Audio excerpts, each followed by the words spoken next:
बिस्मिल्लाहिर्रहमानिर्रहीम, अस्सलाम वालेकुम। आप देख रहे हैं व्यूज़ मैटर, मैं हूं मुर्तज़ा डार। दोस्तों, आज हम बात करेंगे नॉर्थ कोरिया की और साउथ कोरिया की।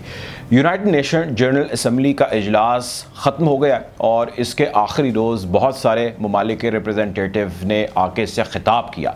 उन्हीं में नॉर्थ कोरिया के जो UN के लिए एम्बेसडर हैं उन्होंने भी ख़िताब किया। जैसे ही उनका ख़िताब शुरू हुआ, दूसरी जानिब नॉर्थ कोरिया में एग्जैक्ट उसी वक्त पे एक बैलिस्टिक मिसाइल का तजुर्बा किया गया।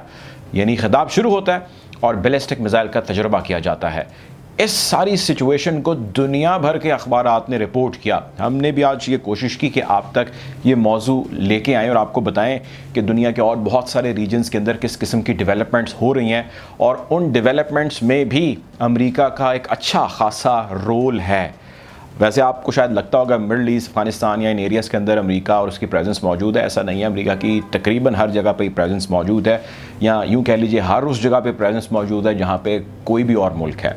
बहरहाल आगे बढ़ते हैं। मामला कुछ यूँ है, आज की स्टोरी में जो हम बात करेंगे वो ये करेंगे कि अमेरिका जो कोरियन ममालिक हैं, जिसमें साउथ कोरिया और नॉर्थ कोरिया है, उसमें रोल क्या प्ले कर रहा है, दोनों ममालिक आपस में क्या चाहते हैं और नॉर्थ कोरिया की बढ़ती हुई पावर या उसकी बढ़ती हुई स्ट्रेंथ अमेरिका और उसके इत्तेहादियों के लिए मसला क्यों है।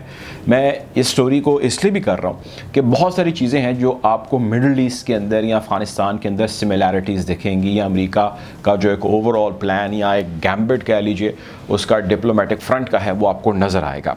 खैर, पहले मैं आपको थोड़ा सा बयान करता हूँ जो UN के अंदर इनके यूनाइटेड नेशन के जो नॉर्थ कोरिया के सफ़ीर थे, उन्होंने ख़िताब में जो कहा, उन्होंने ये कहा कि भाई अमेरिका और उसके इत्तेहादियों की हॉस्टाइल पॉलिसी है टुवर्ड्स नॉर्थ कोरिया, और ये चाहते हैं कि नॉर्थ कोरिया को ये सप्रेस करके रखें, उसको दबा के रखें, उसके ऊपर सैंक्शंस इन्होंने बहुत सारी लगा रखी हैं, इसको मज़ीद तंग करना चाहते हैं, इकनॉमिकली फाइनेंशियली इसको कर्ब करना चाहते हैं। ये चाहते हैं कि साउथ कोरिया में और नॉर्थ कोरिया में तफरका पड़े। ये चाहते हैं कि नॉर्थ कोरिया मजबूत ना हो। इसके जवाब में वो ये कहते हैं कि जब दिफा करना हर मुल्क का हक है, हर मुल्क को ये राइट है कि वो अपना दिफा कर सकता है, और उस दिफा करने के लिए वो मल्टीपल एक्सरसाइजेज हैं और मल्टीपल मेजर्स हैं जो ले सकता है, तो वाई नॉट नॉर्थ कोरिया। और अगर हम ये कर रहे हैं तो भाई आपको क्या तकलीफ़ है, आपको क्या मसला है? आप तो 7 समंदर पार बैठे हैं, हम कहाँ पे, आप कहाँ पे, आपको क्या तकलीफ़ है? ये नॉर्थ कोरिया वालों का क्लेम है या उनका गिला है अमेरिका से। अब अमेरिका क्या कर रहा है, ये भी उस खिताब के अंदर उन्होंने जिक्र किया। वो ये कहते हैं कि जी साउथ कोरिया, जो कि कभी खैर हमारा उस तरह इंटेग्रल पार्ट था और आज नहीं है, उसको हमसे स्प्लिट करने में, हमारे में दूरियां लाने में, हमारे में शगाफ डालने में सबसे बड़ा रोल वेस्टर्न पावर्स और ख़ुसूसन अमेरिका ने डाला है। अमेरिका के साउथ कोरिया में इस वक्त 30,000 से ज़ायद मिलिट्री ऑफिशल्स मौजूद हैं। 30,000 से ज़ायद साउथ कोरिया में, 30,000 से ज़ायद साउथ कोरिया में फ़ौजी अमेरिका के मौजूद हैं, और वो मुख्तलिफ जो उनकी बेसेस हैं वहाँ पर डिप्यूट हैं, और वहाँ पे जो भी वो काम उनको लगाया जा रहा है वो काम कर रहे हैं। लेकिन इन सब एक्टिविटीज़ में जो प्राइमरीली जो चीज़ है जो नॉर्थ कोरिया गिला करता है, कहता है, वो ये कहता है कि भाई 30,000 आपने फ़ौजी वहाँ पे रख दिया है, अब उस 30,000 फ़ौजी की कहीं आप मिलिट्री एक्सरसाइजेस कर रहे हैं, कहीं आप नॉर्थ कोरिया के करीबी जो मुतस्सिल बॉर्डर है वहाँ पे आप उनकी जंगी मशक़ें करा रहे हैं, कहीं पे आप इस किस्म की मूवमेंट और मनूवरिंग कर रहे हैं जिससे यूँ गुमा हो रहा है कि आप किसी जंग की जानिब बढ़ रहे हैं। आप 7 समंदर पार से उठ के साउथ कोरिया में आके 30,000 फ़ौजी डिप्यूट करके एक्सरसाइजेस करके और हमें हमारे डिफेंस से रोक के कौन सा अहदाफ हैं जो आप हासिल करना चाहते हैं ख़ित्ते की सिक्योरिटी के हवाले से, हमें भी उसके हवाले से आप बताइएगा। खैर, अब जैसा कि यूनाइटेड नेशन के ज़रिए ख़िताब शुरू होता है और वो डिफेंड करते हैं, उनके जो सफ़ीर हैं नॉर्थ कोरिया के, वो कहते हैं कि जी डिफेंस हमारा राइट है, हम उसके लिए बैलिस्टिक मिसाइल का तजुर्बा करें, हम उसके लिए एक्सरसाइजेस करें, हम उसके लिए XYZ जो भी एक्टिविटीज़ करें, that is our right for defence. और अगर हम ऐसा कर रहे हैं तो इसमें किसी भी मुल्क को प्रॉब्लम नहीं होना चाहिए।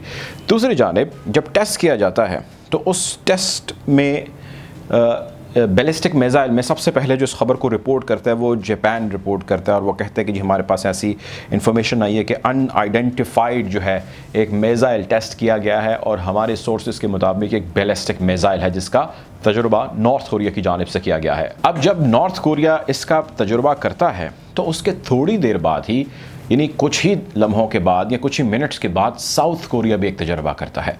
और साउथ कोरिया तजुर्बा क्या करता है कि साउथ कोरिया अपनी एक 3000 टन वज़नी एक सबमरीन लॉन्च करता है जो कि बैलिस्टिक मिसाइल से इक्विप्ड है। यानी कि जिस बैलिस्टिक मिसाइल का तजुर्बा नॉर्थ कोरिया ने किया, साउथ कोरिया ने भी एक सबमरीन जो 3000 टन वज़नी थी उसको लॉन्च कर दिया, उसका आगाज़ कर दिया, या उसको इंट्रोड्यूस करा दिया दुनिया के आगे कि ये भी हमारी इस दिफाई ताकत का हिस्सा है। और इसके लॉन्च हो जाने के बाद दुनिया भर के अखबारात, मीडिया, टेलीविज़न चैनल्स जो है उसको रिपोर्ट कर रहे हैं।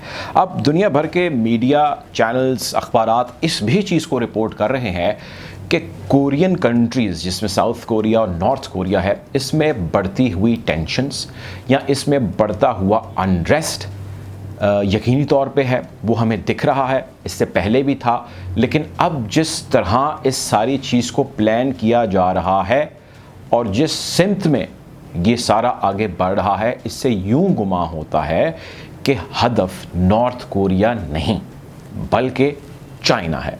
चाइना आप जानते हैं कि बिल्कुल साथ ही है, इन ममालिक के बगल में है, और आप ये जानते हैं कि अमेरिका का चाइना के साथ पुराना मसला है, पुराना आंकड़ा है, और अब गुज़श्ता कुछ 4-6 सालों से तो खैर वो बहुत ही ज़्यादा हो गया, और दोनों के दरमियान जो इस वक्त सूरत हाल है वो इंतहाई मखदूश है। यूनाइटेड नेशन सिक्योरिटी काउंसिल के चीफ ये स्टेटमेंट दे चुके हैं कि दुनिया के अंदर नई सर्द जंग का आगाज़ होने जा रहा है, जिसमें ये 2 ममालिक लीड करेंगे और बाकी सारे इनको फॉलो करेंगे। 2 नए कैंप्स या 2 नए धड़े क्लियरली बन जाएंगे अगर उसको ना रोका गया। ये उन्होंने अभी कहा है, UNGA के सेशन के पहले खिताब के अंदर उन्होंने ये बात कही है।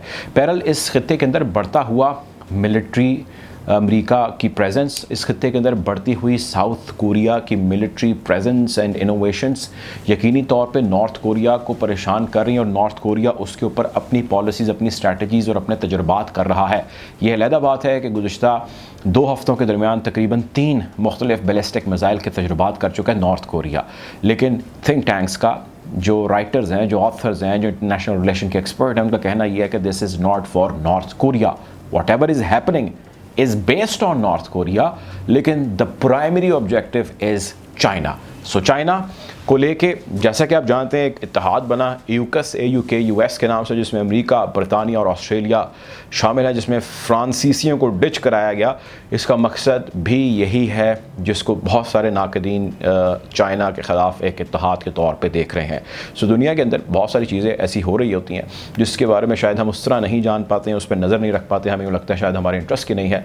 बट अगर आप उसको 360 उसका तकाबुली जायज़ा लें तो आप रियलाइज़ करेंगे कि बहुत सारी ऐसे डॉट्स हैं जिसको आप कनेक्ट करके एक ओवरऑल दुनिया में बदलती सूरत हाल के ऊपर बेहतर नज़र रख सकते हैं। हम कोशिश करेंगे इस तमाम बदलती सूरत हाल के हवाले से आपको अपडेट रखें। अगर आपकी वीडियो अच्छी लगी है तो इस चैनल को लाइक करें, सब्सक्राइब करें, ताकि ऐसी मज़ीद वीडियोज़ आप तक बर वक्त पहुँच सकें।